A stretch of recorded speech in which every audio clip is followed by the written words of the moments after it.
여러분 안녕하세요. 모여라 서학겜입니다. 하루아침에 주가가 그것도 160%나 폭등한 바이오 기업이 있다면 믿으시겠어요? 바로 미네르바 뉴로사이언스 이야기인데요. 정말 벼랑 끝에 몰렸다가 그야말로 극적인 반전의 기회를 잡은 회사죠. 오늘 이 시간에는 대체 무슨 일이 있었길래 이런 엄청난 급등이 나왔는지 그 배경부터 미래 가능성까지 한번 제대로 파헤쳐 보겠습니다. 자, 보세요. 바로 이 숫자입니다. 플러스 160%. 2025년 10월 21일이었죠. 미네르바 주가가 장 시작하기도 전에 프리마켓에서부터 무려 160%가 넘게 그냥 수직으로 솟구쳐버렸습니다. 아니, 하룻밤 사이에 대체 무슨 일이 있었길래 시장이 이렇게까지 폭발적으로 반영한 걸까요? 지금부터 그 이유를 하나하나 따라가 보시죠. 네, 이 엄청난 주가 상승. 그 뒤에는요, 정말 회사의 운명을 통째로 바꿔놓을 만한 중대 발표가 있었습니다. 그럼 이 이야기의 주인공, 미네르바가 대체 어떤 회사인지부터 한번 살펴보겠습니다. 미네르바 뉴로사이언스, 나스닥에서는 티커 NERV로 거래되고 있는데요.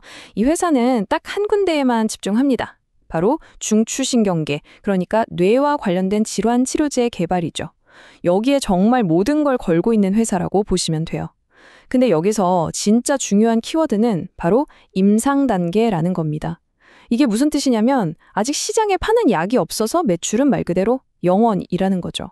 하지만 만약에 신약 개발에 성공만 한다면 그 가치는 정말 상상 이상으로 폭발할 수 있는, 우리 투자자들한테는 그야말로 천국과 지옥을 동시에 보여줄 수 있는 그런 전형적인 바이오테크 기업이라고 할 수 있겠습니다. 이 회사가 노리는 시장이 아주 명확해요. 미충족 의료 수요. 말이 좀 어려운데 쉽게 말해서 아직 제대로 된 약이 없는 시장을 파고드는 겁니다. 그중에서도 타겟이 정말 구체적인데요. 바로 조현병의 음성 증상입니다. 바로 이 지점이 미네르바를 아주 특별하게 만든 핵심이에요. 남들이 아직 풀지 못한 아주 어려운 숙제를 풀겠다고 덤벼든 거죠. 정말 야심찬 목표를 가진 회사입니다. 자, 그럼 이제 이 회사의 심장부로 한번 들어가 보시죠. 미네르바의 거의 모든 것이라고 할 수 있는 핵심 신약 후보 물질, 바로 롤루페리돈에 대한 이야기입니다. 이 롤루페리돈이 뭘 치료하는 약인지 제대로 알려면 먼저 음성 증상이 뭔지 알아야 해요. 보통 조현병 하면 환각이나 망상 같은 걸 떠올리시잖아요. 그런 걸 양성 증상이라고 합니다. 없던 게 막 생겨나는 거죠. 그런데 반대로 원래 있던 게 사라지는 증상도 있습니다. 여기 보시는 것처럼 감정 표현이 무뎌지고 말도 거의 안 하고 사람 만나는 것도 피하고 그냥 만사가 귀찮고 의욕이 뚝 떨어지는 거예요. 이걸 음성 증상이라고 부릅니다. 이게 환자의 일상생활이나 사회생활을 완전히 무너뜨리는 정말 심각한 문제인데 안타깝게도 지금까지는 이걸 제대로 치료하는 약이 거의 없었어요. 바로 여기서 기존 약들과의 결정적인 차이가 드러납니다. 지금까지 나온 약들은 대부분 도파민이라는 신경전달 물질을 막아서 환각 같은 양성 증상을 잡는 데만 집중했어요. 그런데 롤루페리돈은 접근법이 아예 다릅니다. 도파민은 그냥 놔두고 세로토닌이나 시그마2 같은 다른 타겟을 건드려서 음성 증상을 좋게 만드는 거죠. 이게 왜 그렇게 중요하냐고요? 기존 약들이 가진 부작용은 피하면서 아무도 손대지 못했던 새로운 시장을 열 수 있다는 거거든요. 이게 바로 롤루페리돈이 진짜 게임 체인저가 될 수도 있다고 평가받는 이유입니다. 자, 그런데 이렇게 아무리 약이 유망하면 뭐 하겠습니까? 시장에 나오려면 반드시 넘어야 하는 정말 거대한 산이 하나 버티고 있죠. 바로 미국의 FDA 승인이라는 벽입니다. 미네르바의 지난 몇 년간의 스토리는요, 사실상 이 FDA와의 길고 험난한 싸움 그 자체였습니다. 이게 바로 미네르바가 마주했던 가장 큰 시련이었습니다. 정말 모든 걸 걸고 준비해서 FDA에 신약 허가 신청서, NDA를 냈는데 결과는 데이터 불충분으로 인한 거절이었어요. 와, 이건 정말 임상 단계 바이오 기업한테는 거의 사형 선고나 마찬가지인 소식이거든요. 이 소식 하나로 회사 전체의 미래가 그냥 한 치 앞을 내다볼 수 없는 안개 속으로 빠져버린 겁니다. 그런데 말입니다. 여기서 극적인 반전이 시작됩니다. 2025년 8월에요. 미네르바가 포기하지 않고 FDA와 계속 논의한 끝에 앞으로 어떻게 해야 할지에 대한 합의점을 찾아낸 거예요. 그 내용은 바로 데이터를 보강하기 위해서 3상 임상시험을 한 번 더 하라는 거였습니다. 물론, 또 임상시험을 하라고 시간과 돈이 어마어마하게 깨지는 일이니까 이게 마냥 좋은 소식은 아니죠. 하지만 진짜 중요한 건 그게 아니었습니다. 그전까지는 이거 어떡하지 하고 막막하기만 했는데 이제는 이 시험만 통과하면 다시 도전할 수 있구나 하는 명확한 길이 열렸다는 거죠. 투자자들 입장에서는 이게 정말 한 줄기 빛과 같은 소식이었던 겁니다. 자, 그럼 한번 생각해 보세요. FDA가 삼상시험 한 번 더 해와 라는 숙제를 내줬어요. 이걸 해결하려면 가장 먼저 뭐가 필요할까요? 네, 맞습니다. 바로 돈이죠. 임상시험이라는 게 정말 돈 먹는 하마거든요. 바로 이 지점에서 최근 주가를 160%나 폭등시킨 그 결정적인 뉴스가 등장합니다. FDA가 내준 숙제와 이 뉴스가 정말 기가 막히게 퍼즐처럼 딱 맞아떨어지는 순간이었던 거죠. 2025년 한 해 동안 미네르바가 정말 파란만장한 길을 걸어왔는데요. 이 타임라인을 보시면 한눈에 들어옵니다. 보세요. 연초 3월에는 간신히 상장 폐지 위기를 넘기면서 일단 한숨 돌렸고요. 그러다 8월에는 FDA로부터 삼상시험 다시라는 어찌 보면 굉장히 힘든 숙제를 받아들였죠.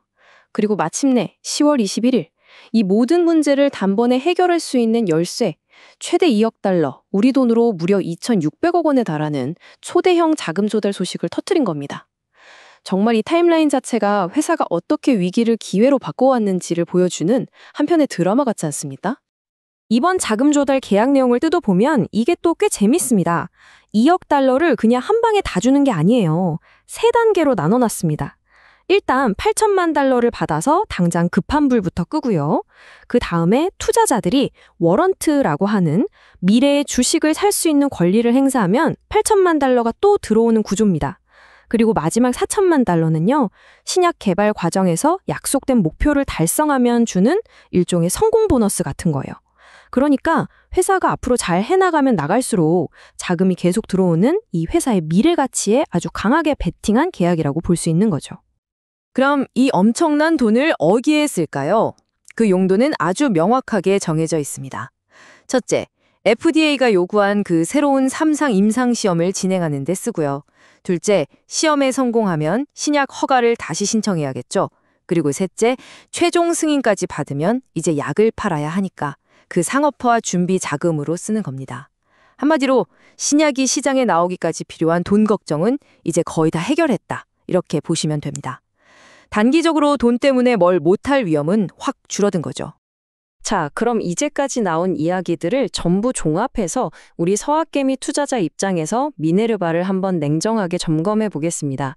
과연 이 주식 지금이 기회일까요? 아니면 여전히 조심해야 할 부분이 많을까요? 여기서 우리가 또 하나 눈여겨봐야 할 점이 있습니다. 이번에 큰 돈이 들어오기 전부터 미네르바가 가만히 손 놓고 있었던 게 아니라는 거예요.